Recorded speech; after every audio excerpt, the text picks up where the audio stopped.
आप सभी को नमस्कार महादेव।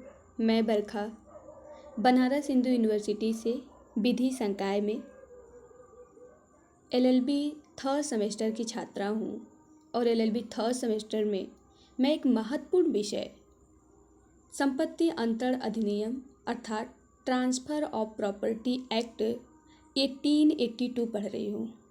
ये एक बहुत ही महत्वपूर्ण सब्जेक्ट है, बहुत महत्वपूर्ण विषय है और इससे जो है वो जुडिशरी में भी बहुत सारे क्वेश्चन पूछे जाते हैं, बहुत सारे प्रश्न पूछे जाते हैं। ये बहुत महत्वपूर्ण है और मैं इसे अपने संकाय में अपने गुरु के आशीर्वाद से बहुत अच्छा पढ़ पा रही हूँ, समझ पा रही हूँ, तो मैं उसे आप लोगों के बीच साझा करना चाह रही हूँ। और मैं वहाँ जिस प्रकार थोड़ा थोड़ा करके मुझे पढ़ाया जाता है, ठीक उसी प्रकार हम यहाँ पर भी थोड़ा थोड़ा पढ़ने का प्रयास करेंगे। साथ ही जुडिशरी के पॉइंट ऑफ व्यू से जो चीज़ें महत्वपूर्ण होंगी उसे भी हम समझेंगे इसमें। देखिए, संपत्ति अंतरण अधिनियम 1882 इसका पूरा नाम है। संपत्ति अंतरण अधिनियम जो है वह 17 फरवरी 1882 को ही बन के तैयार हो गया, किंतु यह अधिनियम जो है वह 1 जुलाई 1882 से लागू हुआ। इस अधिनियम में जो इसकी बेयर एक्ट है उसमें 8 अध्याय हैं और 137 धाराएं हैं। अध्ययन की सुविधा की दृष्टि से हम इसको 2 भागों में बांटते हैं। एक को बोलते हैं संपत्ति अंतरण अधिनियम के सामान्य सिद्धांत, जो धारा 1 से लेकर 53A तक है, और दूसरे को बोलते हैं संपत्ति अंतरण अधिनियम के विशिष्ट सिद्धांत, जो धारा 54 से शुरू होता है और 137 तक है। देखिए, संपत्ति अंतरण अधिनियम अपने आप में पूर्ण नहीं है। इसे संविदा अधिनियम, पंजीयन अधिनियम, स्टाम्प अधिनियम इसके पूरक भाग हैं। संपत्ति अंतरण अधिनियम का आधार अंग्रेजी विधि के साम्या अंतःकरण के नियम है। संपत्ति अंतरण अधिनियम के कुछ प्रावधान को छोड़कर मुस्लिम विधि पर यह लागू नहीं होती है, परंतु हिंदू, पारसी, ईसाई विधियों पर पूर्णतः लागू होती है। देखिए, यहाँ पर यह महत्वपूर्ण है कि टीपीए की धारा 1 से 37 तक के जो प्रावधान है वह चल और अचल दोनों प्रकार के संपत्तियों पर लागू होते हैं, परंतु धारा 38 से लेकर 53A तक के प्रावधान केवल अचल संपत्तियों पर लागू होते हैं। देखिए, संपत्ति अंतरण 2 प्रकार से होती है। एक तो पक्षकारों के कार्यों द्वारा। देखिए, पक्षकारों के कार्यों द्वारा जो अंतरण किया जाता है वह हमारे टीपीए का अर्थात ट्रांसफर ऑफ प्रॉपर्टी एक्ट का विषय वस्तु है, और विधि के प्रक्रिया द्वारा किया गया संपत्ति अंतरण जो है वह टीपीए का विषय वस्तु नहीं है। हम इसको आगे समझेंगे कि यह इसका विषय वस्तु क्यों नहीं है। देखिए, संपत्ति अंतरण अधिनियम के अंतर्गत दोनों पक्षकार जीवित होने चाहिए और विधि के प्रक्रिया में ही उत्तराधिकार वगैरह आता है, और आप आगे देखेंगे तो वसीयत वगैरह जो है वो ये सब अलग प्रक्रिया है, अलग तरीके से इनका होता है। देखिए, वसीयत के द्वारा किया गया अंतरण भी संपत्ति अंतरण अधिनियम का विषय वस्तु नहीं है। संपत्ति अंतरण अधिनियम विधि आयोग के अनुशंसा पर तृतीय विधि आयोग के अनुशंसा पर चतुर्थ विधि आयोग के द्वारा बनाया गया। ड्यूक ऑफ कारगिल जो उस समय राज्य सचिव थे, उनके प्रस्ताव पर स्टॉक के द्वारा इसका प्रारूप तैयार किया गया, जिसमें हेनरी मैन के द्वारा संशोधन किया गया। संपत्ति अंतरण के अंतर्गत 5 प्रकार के अंतरण बताए गए हैं: विक्रय, बंधक, पट्टा, विनिमय, दान। अब देखिए, एक यहाँ पर हम डायग्राम के माध्यम से इसको पूरा समझने का प्रयास करेंगे, जो कि इस प्रकार से है कि तो एक डायग्राम के माध्यम से हम इसे समझने का प्रयास करेंगे। देखिए, संपत्ति अंतरण जो है वो एक तो पक्षकारों के कार्यों द्वारा होता है, दूसरा विधि की प्रक्रिया द्वारा।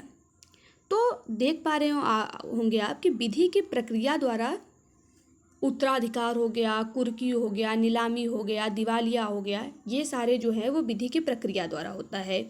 दूसरा भाग है जो उसका कि पक्षकारों के कार्यों द्वारा। तो पक्षकारों के कार्यों द्वारा भी 2 तरीके से अंतरण होता है। एक जीवित व्यक्तियों के द्वारा जीवित व्यक्ति को अंतरण, और दूसरा है मृतक व्यक्ति के द्वारा जीवित व्यक्ति को अंतरण। तो देखिए, जीवित व्यक्ति के द्वारा पहले हम समझ लेते हैं कि मृतक के द्वारा जीवित व्यक्ति को अंतरण कैसे होता है। तो वसीयत के द्वारा होता है और बिना वसीयत के होता है। तो वसीयत के द्वारा में देखिए, वसीयत के द्वारा में जो है वो अंतरण जो है वह जीवन काल में ही कर दिया जाता है, लेकिन वो प्रभावी होता है मरने के बाद।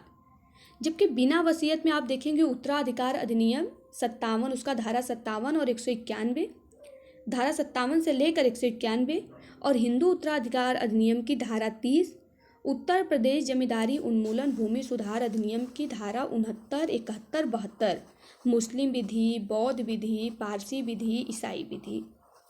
अब हम मेन अपना देखेंगे जो कि हम लोग को पढ़ना है और वही टीपीए का विषय वस्तु है। तो जीवित व्यक्ति के द्वारा जीवित व्यक्ति को जो अंतरण किया जाता है वो टीपीए की विषय वस्तु है। इसमें हम चल अचल संपत्ति धारा 1 से 37, केवल अचल संपत्ति धारा 38 से लेकर 53A, विक्रय 54 से 57, और बंधक एवं भार जो है वह धारा 58 से 104, पट्टा धारा 105 से 117, विनियम जो है वह धारा 118 से धारा 121, और दान जो है वह 122 से लेकर 129 तक जो है ये हम पढ़ेंगे। जैसा कि हमने पहले ही बताया है कि 137 धाराएं हैं, 129 तक पढ़ेंगे और इसका कुछ भाग जो है वो अन्य चीज़ें भी हैं उसको भी देखेंगे। अब हम इतना समझ लिए हैं, अब हम समझेंगे। देखिए हमने ये बेसिक समझा इसका टीपीए का। अब हम संपत्ति की अवधारणा पढ़ेंगे, क्योंकि हमको संपत्ति अंतरण अधिनियम पढ़ना है, तो अब हम संपत्ति की अवधारणा पढ़ेंगे। देखिए संपत्ति शब्द को टीपीए में परिभाषित नहीं किया गया है। इसकी विधि शास्त्रीय परिभाषा की मतलब इसकी विधि शास्त्रीय परिभाषा जो है वो इस प्रकार से है कि संसार के प्रत्येक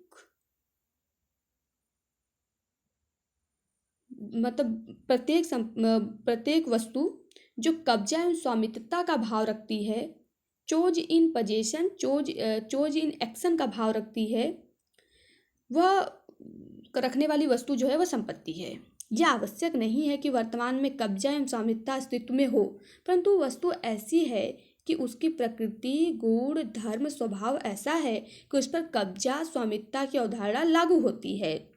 यदि किसी वस्तु पर कब्जा और स्वामित्वता की अवधारणा लागू नहीं होती है, जैसे सूर्य का प्रकाश, चांदनी रात, वायुमंडल की हवा, हरियाली इत्यादि, तो इसको रेस नेलियस कहा जाता है और टीपीए के अंतर्गत इन्हें संपत्ति नहीं माना जाता है। और यदि कोई वस्तु एक्स्ट्रा कॉमर्शियल है अर्थात व्यापार योग्य, अंतरण योग्य नहीं है, तो उसे प्रॉपर्टी नहीं माना जाता। जबकि अंग्रेजी विधि ये जो है हमारा वो अंग्रेजी विधि के रियलिटी एंड पर्सोनलिटी को अलग से मान्यता नहीं दी गई है, इसी में सम्मिलित किया गया है। यदि किसी वस्तु पर अधिकार के समूह लागू होते हैं, जैसे स्वामित्वता का अधिकार, कब्जा का अधिकार, उपभोग का अधिकार, मूल्य का अधिकार, नष्ट करने का अधिकार, उन्हें संपत्ति कहा जा सकता है। परंतु यह सभी अधिकार संपत्ति की अवधारणा को पूर्ण नहीं करते। ये अपने आप में एक आवश्यक तत्व हो सकते हैं, परंतु संपत्ति की अवधारणा को पूर्ण नहीं करते। जिन वस्तुओं पर स्वामित्व एवं कब्जे की अवधारणा लागू होती है उन्हें ही टीपीए के अंतर्गत प्रॉपर्टी कहा जाता है। तो हमें मेन क्या बात याद रखनी है कि यदि कोई पूछे कि संपत्ति क्या है, तो जिस पे स्वामित्व और कब्जा की अवधारणा लागू होगी वो टीपीए के अंतर्गत संपत्ति माना गया है। यहाँ पर हमें एक उदाहरण दिया गया था हमारे गुरु द्वारा कि मान लीजिए कि हमने एक घड़ी पहनी है और मैं नदी किनारे घूमने गई और मैंने उसको निकाल कर घड़ी को फेंक दिया। घड़ी तो है ही किसी की ना किसी की, कोई ना कोई उस घड़ी का स्वामी तो है ही, लेकिन वो उसके कब्जे में नहीं है, तो वो भी संपत्ति मानी जाएगी। हालांकि वो संपत्ति इस समय वहाँ पड़ी हुई है, लेकिन वो भी संपत्ति है। तो मतलब कि संपत्ति क्या होता है इसको हम लोग समझ रहे हैं कि संपत्ति एक्चुअली होता क्या है। तो अभी हमने जैसा देखा कि संपत्ति जो है कि जिसमें स्वामित्व और कब्जे की अवधारणा लागू होती है वो उन्हें टीपीए के अंतर्गत संपत्ति माना गया है। अब हम परिभाषा खंड देखेंगे, और परिभाषा खंड जो है वो देखिए बेयर एक्ट की भाषा देखें तो उसमें एक जो है वो ये बताया दिया गया है कि इसमें हम बेयर एक्ट को भी सम्मिलित करेंगे, लेकिन अभी परिभाषा खंड और परिभाषा सारा जो है वो धारा 3 में दी गई है। तो परिभाषा जो है वो हम यहाँ चल संपत्ति, अचल संपत्ति, क्योंकि देखिए संपत्ति अंतरण पढ़ रहे हैं तो परिभाषा खंड में इन सारी चीज़ों को हम लोग समझना बहुत ज़रूरी है कि मतलब कि चल संपत्ति, अचल संपत्ति, मूर्त संपत्ति, अमूर्त संपत्ति, ये सब होते क्या हैं। तो चल संपत्ति को समझेंगे तो ऐसी संपत्ति, चल संपत्ति अर्थात मूवेबल प्रॉपर्टी, तो ऐसी संपत्ति जो चलायमान हो, स्थिर न हो, एक स्थान से दूसरे स्थान पर सुगमता से ले जाई जा सके। एक स्थान से दूसरे स्थान पर ले जाने पर उसके स्वरूप और मूल्य में कोई परिवर्तन नहीं होता है तो उसको चल संपत्ति कहते हैं। अचल संपत्ति किसको कहते हैं? Immovable property. ऐसी संपत्ति जो चलायमान नहीं है, स्थिर है, जड़मत है, सुगमता से हस्तांतरित नहीं की जा सकती। यदि हम उसको एक स्थान से दूसरे स्थान पर ले जाते हैं तो उसके मूल्य और स्वरूप में परिवर्तन हो जाता है तो वो अचल संपत्ति है। तो चल और अचल संपत्ति में अंतर समझ में आ गया। चल संपत्ति जिसको आसानी से कहीं पर ले जाया जा सके और उसके मूल्य और स्वरूप में कोई परिवर्तन नहीं हो। अचल संपत्ति जिसका स्वरूप ही जड़मत होना है, जिसका स्वरूप ही है अचल प्रकृति की, उसको कहीं स्थान पर यदि हम जबरन ले भी जाएंगे तो उसका मूल्य और स्वरूप बदल जाएगा। जैसे घर जो है वो जड़मत है, पृथ्वी जो है वो जड़मत है, भूमि कोई है जो वो जड़मत है।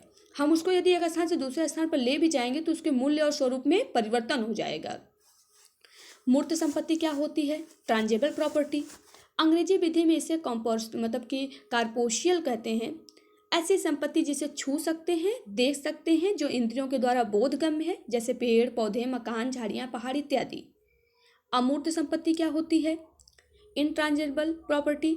अंग्रेजी विधि में इसे इनकॉर्पोरियल संपत्ति कहते हैं। ऐसी संपत्ति जिसे छू नहीं सकते, देख नहीं सकते, जैसे मोचन का अधिकार, प्रत्यायोजन का अधिकार, नाव चलाने का अधिकार, फेरी लगाने का अधिकार, वंशागत पुजारी का अधिकार इत्यादि। सामान्य खंड अधिनियम जो कि 1897 की है कि धारा 3 और 36 में चल संपत्ति को परिभाषित किया गया है, जिसके अनुसार कहा गया है, बहुत आसान परिभाषा दी गई है कि अचल संपत्ति को छोड़कर सभी संपत्तियां चल हैं। पंजीयन अधिनियम जो 1908 का है कि धारा 2 और 9 में भी चल संपत्ति को परिभाषित किया गया है। कहा गया है कि खड़ा काष्ठ, उगती फसलें, घास, फलदार वृक्ष, भूमि से उपजी हुई वस्तुएं और अन्य जो अचल संपत्ति हैं उसको छोड़कर सभी संपत्तियां चल हैं। परिभाषा बहुत ईजी दी हुई है। ये सारी हम देखेंगे। अब हम अगले जो लेक्चर में है, अपने अगले क्लास में अगले में समझेंगे कि संपत्ति अंतरण अधिनियम के अनुसार जो है वो चल संपत्ति क्या, अचल संपत्ति क्या है।